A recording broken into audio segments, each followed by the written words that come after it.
Vamos lá. Segunda fala de hoje. Diante disso que a gente viu,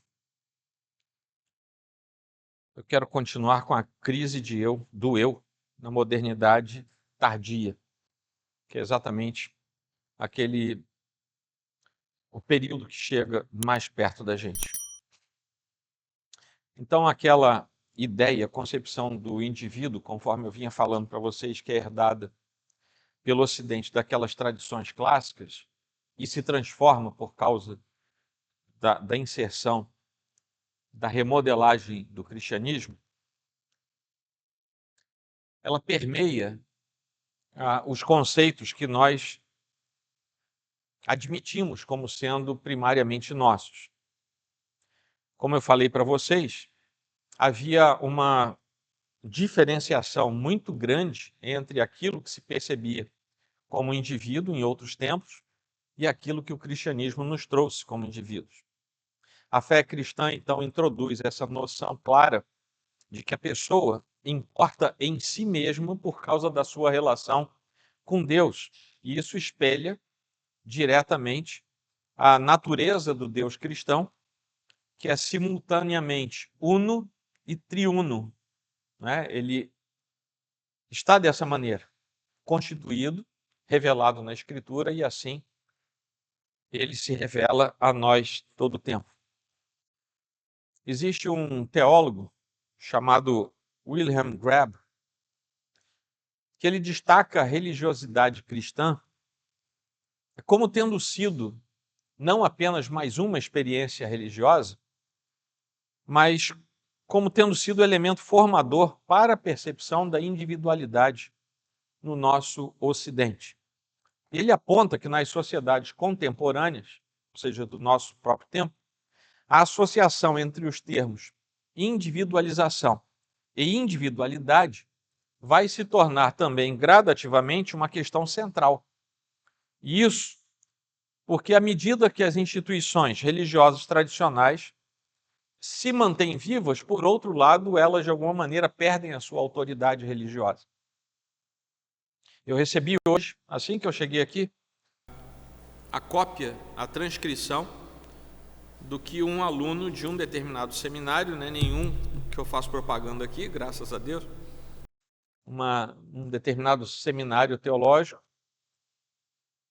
e ele dizendo que isso é contemporâneo e é verdadeiro, é de agora. Ele está numa luta tremenda para não perder o senso da sua salvação.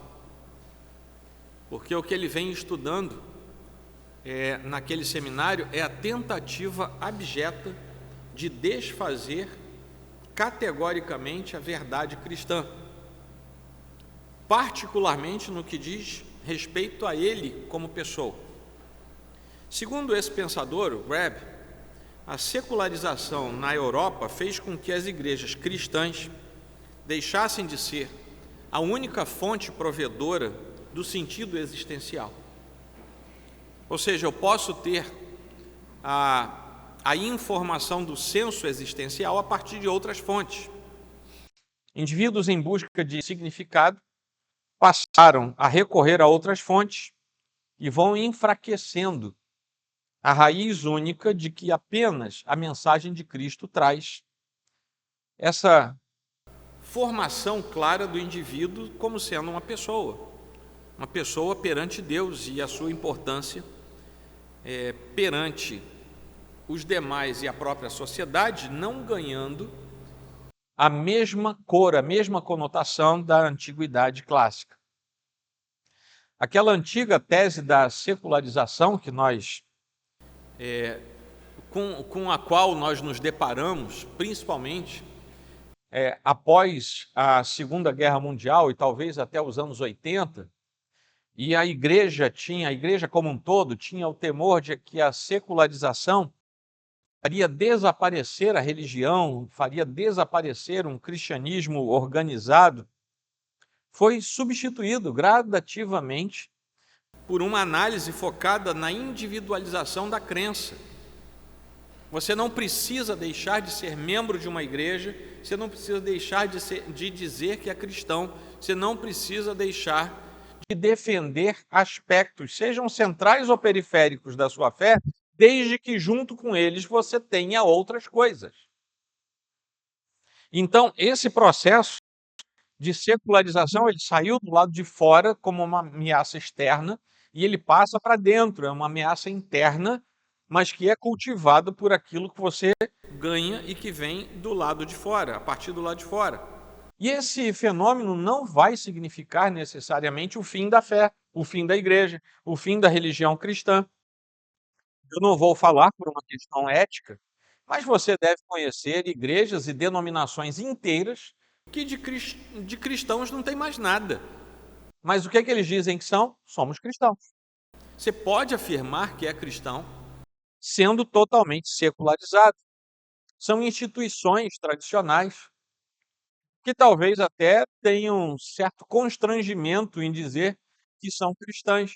Tem uma rede de escolas, eu já falei isso para vocês, também não vou dizer o nome, os irmãos mais pentecostalizados aí podem começar a orar para descobrir o que é, mas eu não vou contar. Mas tem uma rede de escolas que eu descobri muitos anos depois que a mantenedora era uma denominação aqui no Brasil. E eu fiquei estarrecido. É uma escola absolutamente secular. Não tem nada, nada, não existe nenhuma só menção à sua denominação de origem, que aliás é quem põe dinheiro lá. A mantenedora precisa chegar junto em muitos momentos. Mas como afirma esse pensador, isso se dá pela perda da autoridade, pela perda da essência autoritativa. E a verdade objetiva, que era demonstrada pela revelação, pela tradição da fé, pela instituição, passou a ser vista como suspeita. Enquanto a crença e a fé individuais, que antes eram desvalorizados como se fosse um individualismo fraco, ganharam proeminência. Daí que você tem uma série de gente que você acha até que é gente boa, e pode ser gente boa, mas que defende de peito aberto que pode ser cristão eu sozinho. Isso é uma aberração dentro do conceito cristão. Não existe. Porque o indivíduo é tratado por Deus com sua proeminência de indivíduo para que ele sirva, para que ele tenha comunhão. Mesmo que a instituição não esteja acima dele, ele faz parte de um corpus. E esse corpo precisa ser um corpo. Não é? Então, para entender a profundidade de tudo isso, é necessário que a gente também se lembre do conceito cristão de conversão. Eu não sei se você notou, mas eu estou sendo menos, vou botar entre aspas, estou usando menos crentez nas minhas duas falas, porque isso vai ganhar mais vida lá com o Vitor. Mas lá nas Confissões, foi Santo Agostinho que explorou ontologicamente essa nova concepção de individualidade. Isso eu falei para vocês. E ele desloca, então, o foco do que é coletivo para aquilo que é experienciado pessoalmente, individualmente, e que vai se tornar algo intransferível pela fé. A máscara você consegue dar para alguém. A sua relação com Deus, a sexualidade transformada, você não consegue.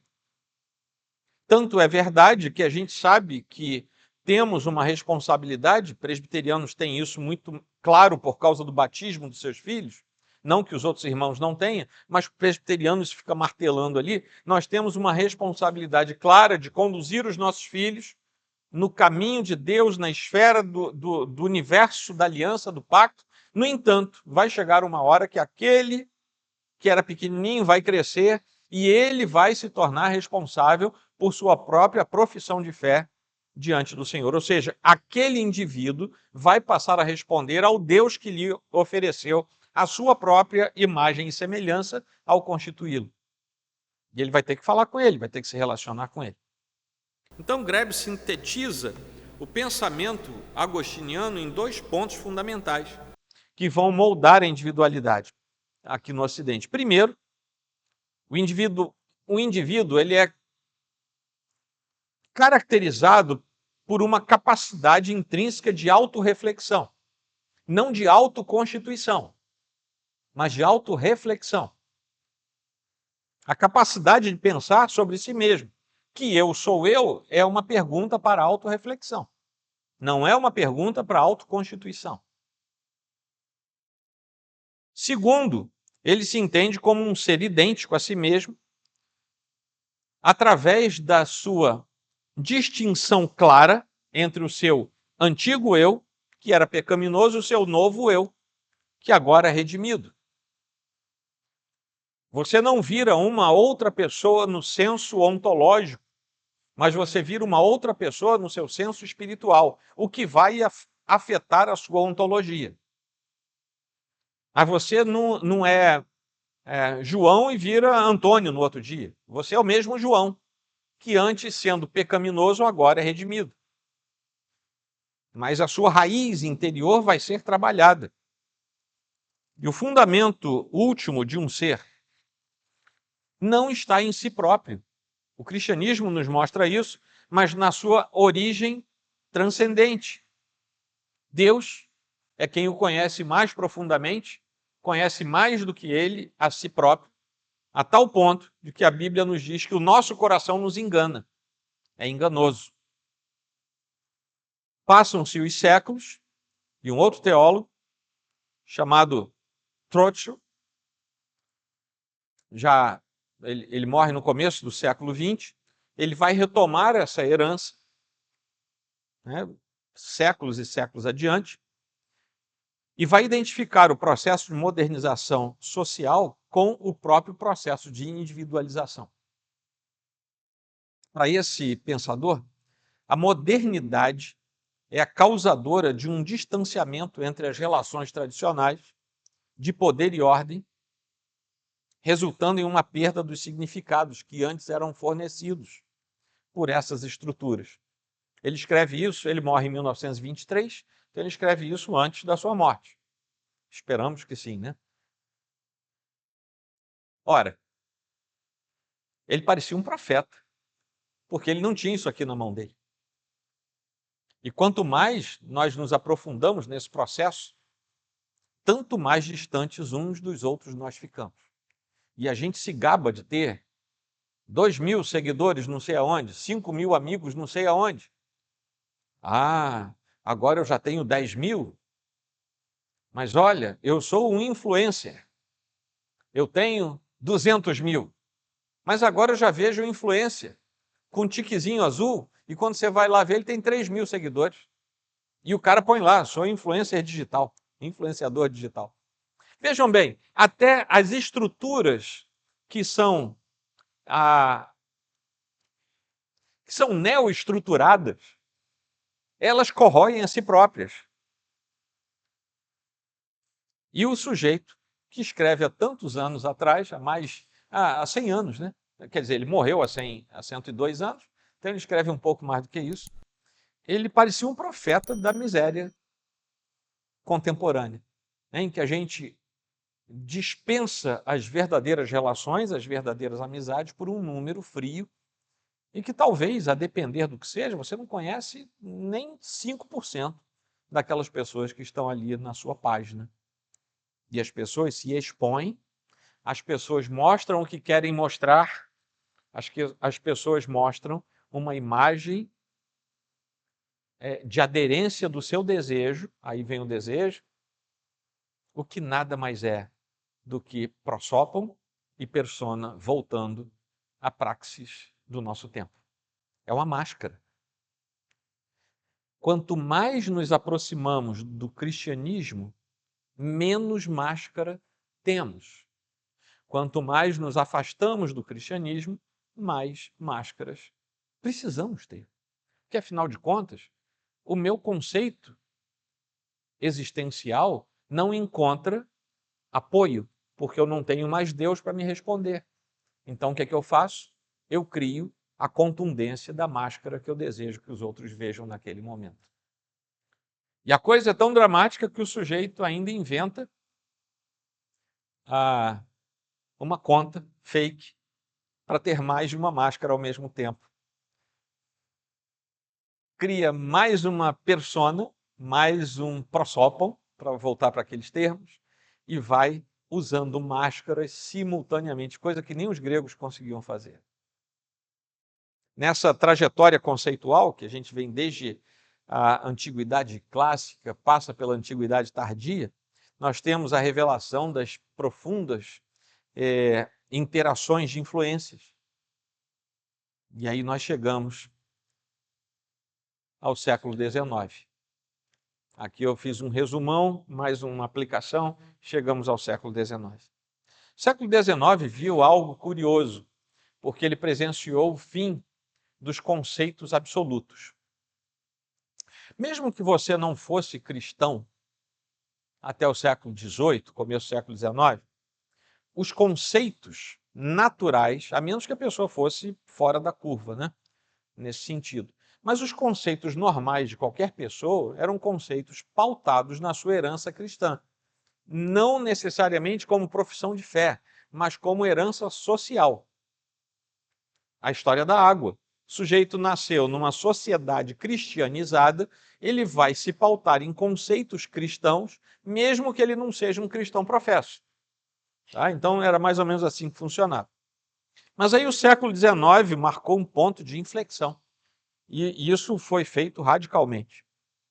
Porque até então, nós tínhamos essa maior firmeza de pressupostos, algo que vai se perdendo com o tempo. O que nós vemos, embora o termo cosmovisão só tenha começado a ser utilizado no século XIX, mas a cosmovisão sempre existiu, só que faltava um sujeito para estudar isso, né, e dar nome aos bois. E foi um alemão do século XIX quem fez isso. Então, o que acontece? Nos séculos anteriores, o que acontecia era a cosmovisão pela qual o sujeito se pautava era uma cosmovisão pelo menos cristianizada, mesmo que não fosse devotamente cristão. E por causa disso, ele tinha um conjunto de respostas para as grandes indagações humanas, mesmo que ele não acreditasse. Eu não sei se você acredita que o homem foi à Lua, mas você nasceu numa época em que todo mundo diz que o homem foi à Lua. Então talvez você diga, o homem foi à Lua. Simples, você não parou para pensar nisso. Tá? Não estou dizendo que o homem não foi, nem que foi. Tá? Mas entenderam? Você nasce dentro de um contexto, você tende a repetir aquilo. Naturalmente, você não fica pensando. Né? Um submarino, já que ele falou de submarino, aquele submarino tem o quê? Uns 2 anos, sei lá, aquele que foi a uma profundidade abissal, e lá ele, né, como um barril, ele foi... Como é que é o nome daquilo, gente? Pessoal da Marinha aí. Hã? Implodiu? Não, ele não implodiu, ele... implodiu? Eu achei que a implosão tinha que ter uma fagulha lá. Mas ele implodiu então, né? Ele encolheu igual uma lata que você põe lacrada numa profundidade X e ela simplesmente encolhe. Matou todo mundo que estava lá, enfim. Mas eu não estava lá, eu não vi. Mas eu li no jornal, nas matérias. Né? E você procura hoje, você tem que ler uns 48 jornais diferentes para saber se tem algum fundo de verdade em alguma coisa. E mesmo assim você fica 48 vezes duvidoso. Né? Isso tem a ver com o que eu estou falando. Porque no século XIX, uma das coisas que foi semeada foi: não precisa ser radicalmente verdadeira nenhuma verdade. Isso, o nascedouro disso é no século XIX. Não é agora na pós-modernidade. Quando Derrida e Foucault vão trabalhar essa questão, meu irmão estava falando ali de Derrida ali atrás comigo, quando eles vão trabalhar essa questão, por conta da pós-modernidade, isso já estava plantado na academia. Isso já era naturalmente aceito. E nós estamos num tempo em que a verdade se torna, por causa da pós-modernidade, se torna comumente aceita como sendo relativa. Isso, o nascedouro disso, como eu falei, é lá no século XIX. Nós temos alguns pensadores que vão trabalhar a partir de conceitos que são inovadores para a academia. Aqui fica uma dica: consolide a sua fé, aprenda bastante e pode ler esse povo todo, tá? Leia de forma crítica. Mesmo estando no século XXI, quando você falar de crítica, pode resultar na sua condenação. Seja crítico naquilo que você lê, tá? Mas você precisa saber aquilo que é dito. Se você nunca leu literatura clássica, vai ler. Vai saber o que é aquilo. Nunca leu Machado? Vai ler. Sabe? Você não precisa... Não é porque você é crente que você só vai ler teologia. A teologia é a base do seu conduto intelectual e espiritual. Mas vai ler as outras coisas, saiba o que está dizendo. Mas faça isso com habilidade intelectual e espiritual. Mas faça, tá bom? Cresça. Saiba o que os outros pensam. Nós temos alguns pensadores que começam com uma ideia, que é a ideia da escola de suspeita. A escola de suspeita é o seguinte: deve estar tudo errado, e nós vamos provar que está tudo errado. E quando é tudo mesmo. Deus está errado, a Bíblia está errada, está tudo errado. E a escola de suspeita parte do princípio inverso ao do direito, da jurisprudência, que em tese você é inocente até que se prove o contrário, né? Os advogados aí, se eu estiver errado, depois me corrijam aí. Mas você é inocente, é isso mesmo. Obrigado. Você é inocente até que se prove o contrário. A escola de suspeita é o contrário. Você está errado até que se prove o contrário. E isso vai se abater fortemente no universo acadêmico. Até hoje, tá? Isso não desapareceu, está até hoje aí. Tem um sujeito que é muito conhecido de todos, mas que é pouco lido. Ele é muito mencionado, mas é pouco lido no ambiente comum, que é o Friedrich Nietzsche. Que ele é aquele famoso, todo mundo só sabe que ele diz que é sobre a morte de Deus. Isso aí todo mundo sabe, né? Mas ninguém parou para ler o que ele disse, em que conceito, em que contexto. Mas ele falou isso mesmo. Ele proclama isso e ele vai trabalhar com um processo cultural em que ele estabelece a ideia de um colapso do fundamento metafísico, né? E aí a gente tem um pessoal da filosofia, e se eu errar também, depois me ajuda. É melhor corrigir antes de vocês irem embora do que depois, né? Porque isso sustentava toda a moralidade, toda a verdade, todo o sentido que estava deitado sobre a nossa concepção ocidental. E era preciso mudar isso, porque o que nós vamos ter é que sem Deus não há um ponto de vista absoluto. Talvez não seja possível ter um mundo verdadeiro por trás das aparências, mas é preciso tentar que nós sejamos nós mesmos, tá? Claro que eu estou sendo absolutamente reducionista nisso. Mas a verdade, então, a partir disso, se torna uma questão de perspectiva. A moralidade, uma construção principalmente do poder. A moral é estabelecida para a dominação e não para exercício. Seria a moralidade do rebanho, que às vezes se contrapõe à moralidade dos senhores. E o eu, nesse princípio, perde o seu status de uma alma imutável e se torna o que o Alain falou, um campo de batalha entre vontades, desejos, impulsos. E a tarefa desse indivíduo superior, é superar um nada que se colocava diante dele, um processo nihilista, que vinha resultar diretamente nos seus próprios valores. E com isso, ele se tornava o autor do seu próprio ser. E aí, dei toda essa volta para dizer que a defesa era da autoconstituição.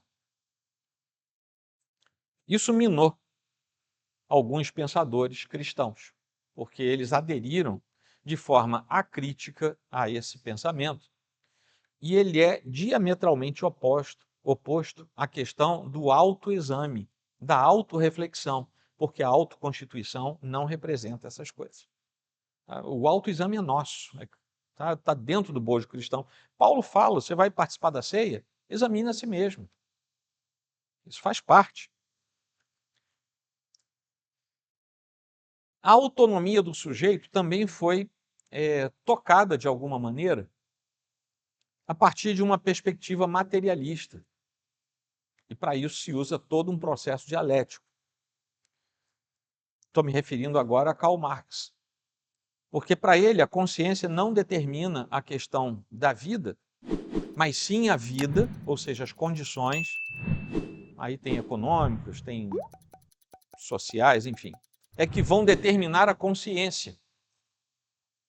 Vejam bem, eu estou mostrando alguns lapsos de pensamento que vão mostrar oposições ao pensamento cristão. Isso lá no século XIX. Ou seja, o indivíduo, se ele estiver num sistema que não seja favorável a ele, leia-se aí um capitalismo que ele conhecia no século XIX, ele vai sofrer de uma espécie de alienação, ele vai estar fora da habilidade natural de perceber as coisas. Isso tem a ver com o produto do seu trabalho, com aquilo que ele consegue fazer. Aí, para você entender isso, você vai ter que ler o Capital, né? Porque aí é onde ele vai explicar tudo isso. O eu, nesse conceito, não é mais uma entidade espiritual, uma unidade espiritual, desculpem. Não é mais livre, mas ele é um produto das relações das próprias classes existentes. Então, a identidade pessoal é colocada sob a ideia da identidade de classe. E isso vai se mantendo. Depois, logo depois disso, nós vamos ter, ainda em Londres, ele publica tudo isso em Londres, nós vamos ter o surgimento de uma espécie de associação, que é a Sociedade Fabiana, que vai pegar todos esses escritos e vai transformar isso num senso palatável, num senso de fácil aderência. Porque se você ler o Capital com uma leitura crítica, você vai ver que ele é bruto, ele é contundente, ele é ferino, ele é duro, a tal ponto que a Sociedade Fabiana vai amenizar esses conceitos. Logo depois, início do século XX, nós vamos ter a Revolução Bolchevique, lá na Rússia. O ideário daquele tempo, da Internacional, era que se trouxesse aquilo para o resto da Europa. Venha do leste para o oeste, né? Chega no ocidente. Mas aí, com base nos escritos fabianos, surge Gramsci, no começo do século XX, que ele vai dizer isso não vai dar certo. Aqui na Europa não vai dar certo. Os caras vão botar um monte de exército na rua e vão matar todo mundo. Aqui não é Rússia czarista. Aqui é outra coisa. E Gramsci adere aos postulados fabianos, da sociedade fabiana, e estabelece uma maneira pela qual todos esses conceitos poderiam ser a receber aderência não pela contundência militar, mas pela transformação de mente. E isso vem acontecendo ao longo do tempo. Tá? Isso vem acontecendo. O eu passa a significar a mesma coisa que Marx disse. Porém, agora eu não quero mais brigar pelas classes. Eu vou brigar pelo sujeito. E aí, mais frontalmente ainda, esse discurso que é ameno e suave, ele bate de frente com o pensamento cristão. Né? O maior e pior inimigo é aquele que você não vê. O pessoal da área militar aí sabe disso, né? O inimigo complexo é aquele que você não vê. Você não sabe onde ele está. É um bombardeiro que você não consegue detectar pelo radar, isso é muito perigoso para você. Né? Para ele não, para você. E isso acontece também na esfera dos conceitos e da própria expressão de fé. Finalmente, dentro desse contexto lá do século XIX, tem um terceiro sujeito sobre o qual eu gostaria de falar rapidamente, que é o Sigmund Freud,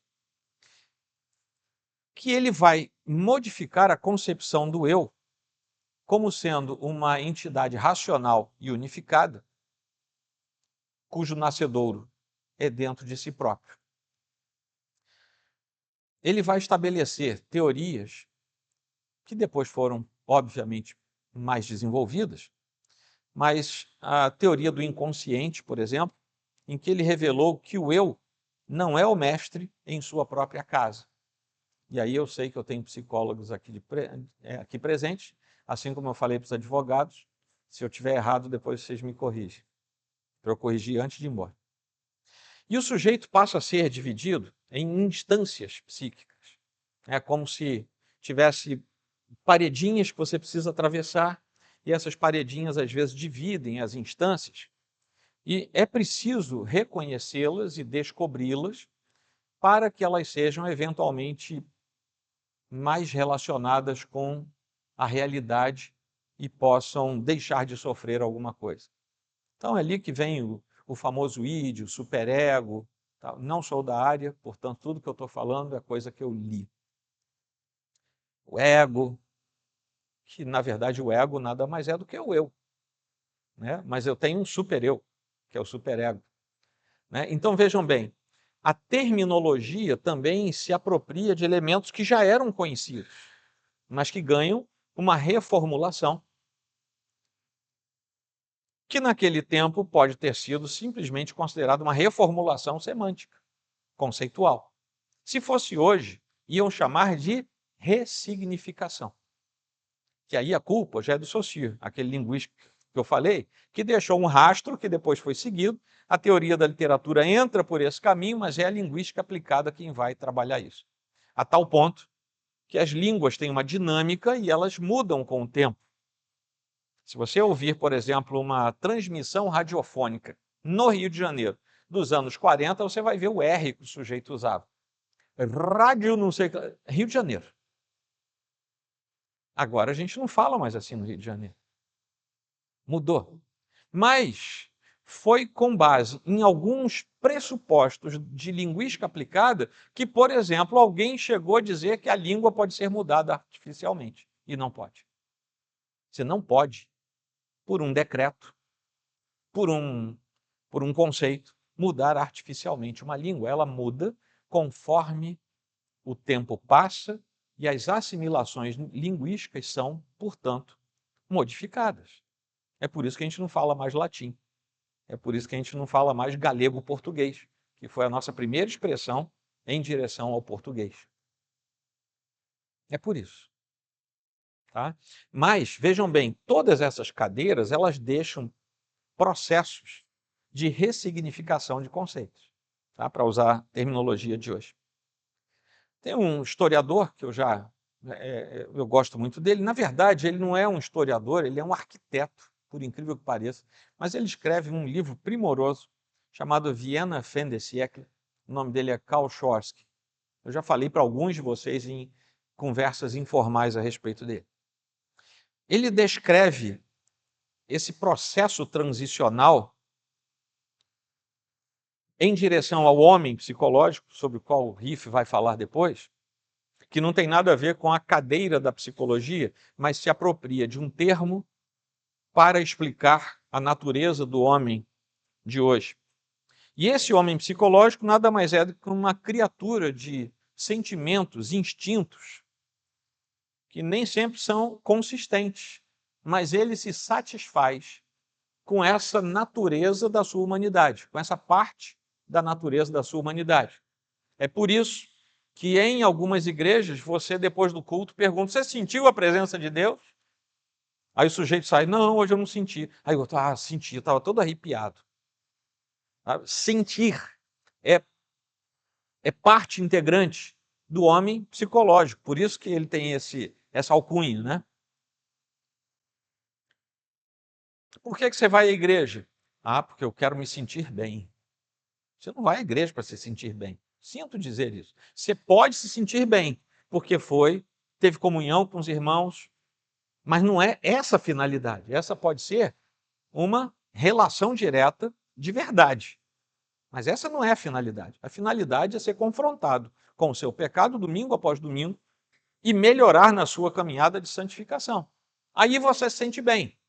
Não é porque você estava arrepiado, é porque você sabe, agora, puxa vida, eu estava por esse caminho, hoje eu entendi que é para ir para aquele. Aí você vai, puxa Senhor, como eu estou feliz, porque eu descobri isso. É nesse sentido que a gente se sente bem. Tudo isso prepara o terreno para que o século XIX seja o século com o fim dos absolutos. E se você não tem mais absolutos, você não tem mais certezas. Óbvio. Se eu não tenho mais absolutos, eu não tenho mais certezas, né? E nesse sentido e nesse caminho, nós temos elementos que nos cercam que eram para ser eivados de plena convicção e certeza. Mas nós não acreditamos mais. Foi essa semana, a gente estava andando, eu estava dirigindo em algum lugar, aí eu me lembro que eu falei para a Roberta, você sabe por que a gente tem lá radar de 50 e a gente passa a 20? Dá engarrafamento, porque todo mundo diminui demais, porque a gente não acredita na correção daqueles que manipulam aquilo. E você não sabe se é no 40 que vão te pegar quando estava escrito 50. Sou eu que faço isso.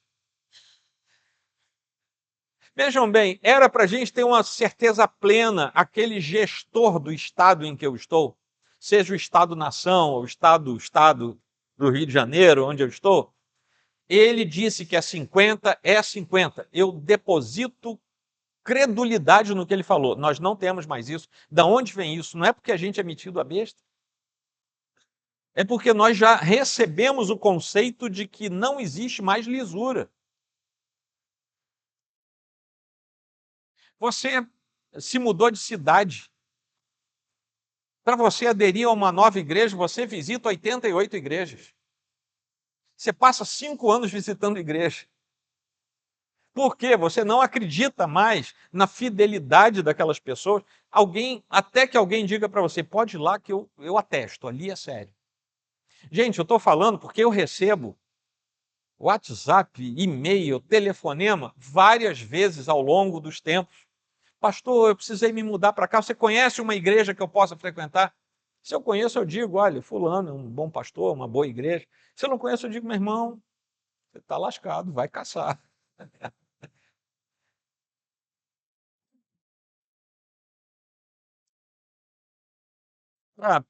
Para sobreviver a essa perda de certezas, o homem teve que redefinir, o homem, ser humano, teve que redefinir a sua cosmovisão ou adaptar a sua cosmovisão de tal maneira que ele acha, por causa de tudo isso, que é possível viver em mais de uma cosmovisão ao mesmo tempo.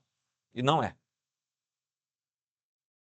E ele passa a viver nessa esquizofrenia, vou inventar um termo, esquizofrenia cosmovisionária. Anotem aí, porque isso dá título de artigo, né? Ou seja, o cara ele vive com aquelas famosas máscaras. O sujeito que tenta viver em mais de uma cosmovisão ao mesmo tempo, ele vive com mais de uma máscara ao mesmo tempo. É por isso que a gente teve que ir lá atrás para falar dessas coisas, porque senão não faz muito sentido. Se eu começasse a falar disso agora, não faria muito sentido. Depois o Vitor vai arrumar tudo aí para vocês. A chave para tudo isso ter acontecido, para todo esse esfacelamento, que tecnicamente é chamado de fragmentação do eu, está na mudança dos paradigmas. Assim como houve uma mudança visível, historicamente mensurada e anotada lá no começo, quando entramos no Ocidente cristão, cristianizado, existe também a percepção e o registro histórico de quando começamos a sair. Então, o que a gente está falando é, a história está aqui, esses 2000 anos estão aqui. Vamos andar um pouquinho antes, para cá, né, para ficar melhor para vocês. Um pouquinho antes. Antiguidade clássica. Vou arredondar em 500 anos antes. A gente tem a maior parte da produção helênica de 500, 600 anos, mas 500 anos. 500 anos. Logo, um pouco antes de Cristo, entramos no Império Romano. Depois, a partir de Cristo, entramos na era cristã. Vejam bem, eu estou falando de 2.500 anos. Lá para o século IV, nós temos a percepção de que o Ocidente se torna cristão. Mas no século XVII, nós começamos a ver o movimento contrário. Até que no século XIX, o Ocidente diz, não somos mais cristãos. Você pode ser cristão, a nossa sociedade não é mais cristianizada. Deu para entender? Então nós fizemos uma bacia, nós de cabeça para baixo, né? Nós entramos, convivemos e agora declinamos. O nome desse declínio é neopaganização. Quando nós começamos a importar elementos do que era anterior ao cristianismo, colocar agora diante de nós como se fosse a nossa realidade. E ela vai se tornar a realidade da nossa sociedade. Já está acontecendo isso. Ok. A pós-modernidade vai traduzir de forma acadêmica, de forma prática. Porque o que acontece na pós-modernidade é que nós começamos a ver, pela primeira vez, um caminho muito curto e muito rápido entre a academia e o povo. Até o tempo dali dos entreguerras, havia uma distância temporal e distância de discurso entre a academia e o povo. Depois da guerra, quando nós temos a modernidade transitando para a pós-modernidade, essa distância encurta. O que o sujeito fala na academia, vejam bem, hoje as pessoas estão estudando a escola de Frankfurt, que teve uma influência muito grande dentro de um certo círculo. Depois aquilo se derramou. Se a escola de Frankfurt fosse hoje, já tinha gente seguindo amanhã. Porque o tempo foi encurtando, a capacidade de influência foi se tornando cada vez mais imediata. É claro que nós temos a tecnologia, uma série de coisas para influenciar isso. Mas o fato é que houve um descer desse Olimpo acadêmico e um subir dessa terra devastada e se encontram no meio do caminho. A pós-modernidade, então, vai trazer todo esse processo de relativização e vai transformar aquilo em coisa palatável. O sujeito médio comum, ele vai se satisfazer com a relativização dos conceitos da moral da verdade. Só que a pós-modernidade, e aí depende da escola que você vai seguir, eu sigo aquela que diz que depois da pós-modernidade veio a hipermodernidade. E na hipermodernidade, o tom não é mais a relativização, agora é a hedonização. E aí, como dizem os antigos, é aí que a jeripoca pia. Porque vejam bem, se eu não tenho mais verdade, se eu não tenho mais moral, se eu não tenho mais conceitos, se eu não tenho mais rigidez, se eu não tenho mais inflexões, se eu não tenho mais reflexões, porque tudo é relativo, qualquer coisa que eu queira pode me dar prazer. Deu para entender? Deu para entender por que pedofilia está lá em cima? Deu para entender por que um sujeito no Canadá se casou com um banco da praça? É verdade. Deu para entender por que o sujeito no Japão se casou com aquele holograma e depois se divorciou? Sério, gente, parece piada, mas não é. Porque essas coisas entram num outro processo. É como se a gente estivesse entrando agora numa dimensão paralela. E a gente está começando a aprender o que é isso. Só que essa dimensão paralela nada mais é do que aquilo que o homem já experimentou na Grécia, em Roma, se livrou disso por causa do cristianismo e agora está voltando para isso com toda a força. Só que agora tem tecnologia, tem rapidez, tem celeridade, coisa que eles não tinham antes. Bom, a que conclusão a gente chega? É que o homem se lançou numa busca desenfreada por se descobrir quem ele é, descobrir a si próprio quem ele é. E essa ideia quase pleonástica é intencional, porque ele passa a ser como se fosse um agente externo, tentando entrar em si mesmo. E agora ele está satisfeito, porque qualquer coisa que lhe dê prazer, mesmo que fortuito, ele diz, eu posso, por que não? Quem vai dizer que você está errado, se não há mais conceito de errado? Não existe mais. O eu não apenas se fragmentou, ele está a um passo de implodir. Vou usar aí a terminologia de vocês. Ele está a um passo de implodir. Porque vai chegar um ponto que não há mais volta. E a única coisa que a gente pode esperar nesse ponto de não mais retorno é que o Senhor venha buscar a sua igreja. Aí o final de Apocalipse faz todo sentido. O Senhor Jesus, vem logo. E faz sentido também nós repetirmos ao nosso próprio coração, isso tudo que a gente está vendo é só o comecinho, são os princípios das dores. Como é que você vai continuar pregando o evangelho se naturalmente o homem diz, eu não preciso, porque eu não tenho mais régua moral, eu não tenho mais conceito. Como é que você vai dizer para ele que tem um pecado do qual ele precisa se livrar para chegar perto de Deus? Se pecado não é mais um conceito viável. Eu vou dizer para vocês a única coisa que a gente vai poder fazer. Continuar sendo fiéis ao Senhor. Porque aqueles a quem o Senhor quiser chamar, Ele vai chamar através de nós. Mesmo que nós sejamos só os remanescentes. E aí, a nossa esperança é que tudo termine.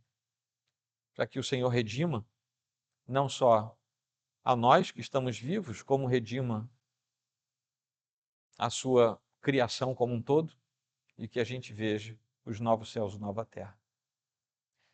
Meus irmãos, a gente não deve ser pessimista, mas é de bom tom que sejamos realistas. Não façam amizade com nada desse mundo, porque ele desencanta no final. Mantenham-se firmes com Deus, com o Senhor. Toda a resposta está na Escritura. Mesmo que você faça o que eu falei para você, vai procurar, vai ler, seja crítico, entenda, conheça. Precisa fazer isso. Somos reformados. Tem um universo dentro do cristianismo protestante que diz, você deve conhecer artes, boa expressão musical, bons teatros, boa literatura. Isso tem um ladozinho do protestantismo que fala isso, é o reformado. Mas faça isso para a glória de Deus. E aí você nunca vai se arrepender. Você pode fazer cursos? Faça. Não para no primeiro, faça. Mas faça isso para brilhar como luzeiro. E o Senhor pode usar você. Onde você estiver. Porque você foi um indivíduo transformado pelo Senhor. Você sabe o valor que você tem. Não é aquele corinho ufanista não, tá? Você sabe o valor que você tem, porque o Senhor derramou o seu sangue por você. Ponto final. Aí ele levou você para ele. Aí você ganhou a identidade dele. Trabalhe em função disso. E você vai fazer parte, como diz o Demo Shakarian, que eu só vou parar nessa frase dele, você vai fazer parte do povo mais feliz da terra. Tá bom, pessoal? Do Demo Shakarian é só essa frase mesmo. Ok, muito obrigado.